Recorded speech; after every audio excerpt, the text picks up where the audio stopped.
ৰংজালী বৈশাগু বিশ্বৱা উদযাপন হৈ আছে। প্ৰমোদ বড়ো ছাৰ আমাৰ মাজত আহি লগতে সমষ্টিত UPPLৰ পৰা মনোনীত প্ৰাৰ্থী NDAৰ প্ৰাৰ্থী জয়ন্ত বসুমতাৰী ডাঙৰীয়া বিপুল ভোটত বিজয় হ'বলৈ গৈ আছে। আজি জংগীপাৰাত যি এটা গণসভা হৈছে আপোনালোকে দেখিবলৈ পাইছে।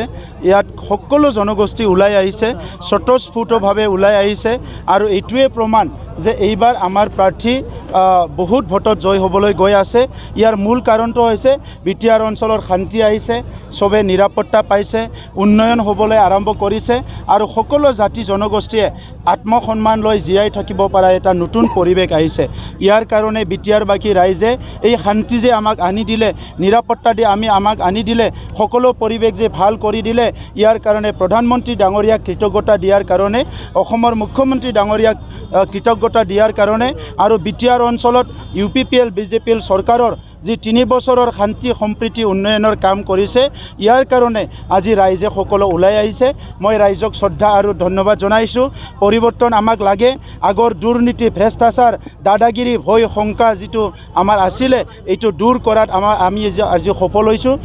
বিটিআৰ অঞ্চলত আহি থকা প্ৰজন্মই যাতে ভালদৰে থাকিব পাৰে, ইয়াৰ কাৰণে আমি চবে মিলি কাম কৰিব লাগিব। আৰু নৰেন্দ্ৰ মোদী ডাঙৰীয়াই তৃতীয়বাৰৰ কাৰণে ভাৰতৰ প্ৰধানমন্ত্ৰীৰ দায়িত্ব ল'বলৈ গৈ আছে।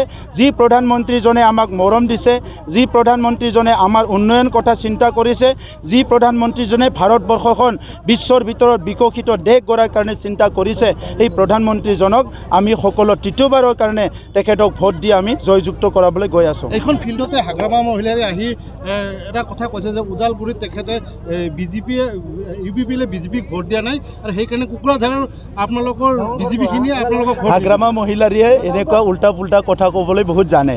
আপোনালোকে নেক্সট আহিলে সুধিব হাগ্ৰামা মহিলাৰীয়ে ছাত্ৰ ছাত্ৰীৰ কাৰণে কি কৰিব, মহিলাৰ কাৰণে কি কৰিব, যুৱ যুৱতীৰ কাৰণে কি কৰিব, খেতিয়কৰ কাৰণে কি কৰিব, পৰ্বতজোৰাৰ কাৰণে যোৱা 17 বছৰ কি কৰিলে, আহি থকা 17 বছৰত কি আহি থকা সময়ত কি কৰিব।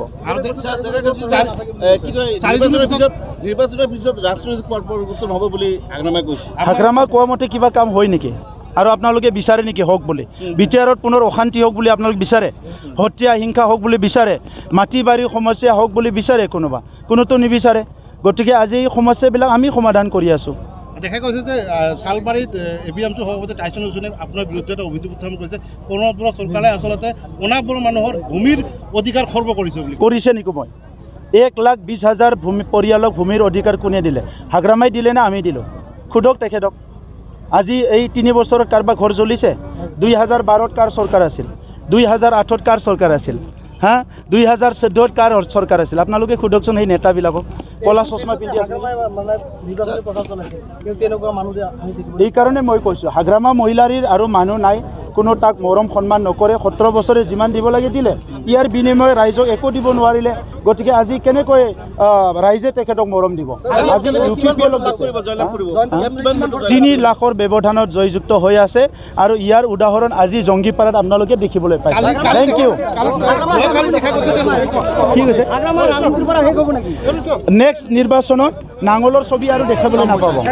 Thank you. হৈছে শান্তি হৈছে আমাৰ লিডাৰ বুলি আপোনালোকে নাজানাকৈ কেনেকৈ কৈছে? আমাৰ লিডাৰটো UG ব্ৰহ্ম হয়, আমাৰ লিডাৰ ৰংগৰা নাৰ্জা।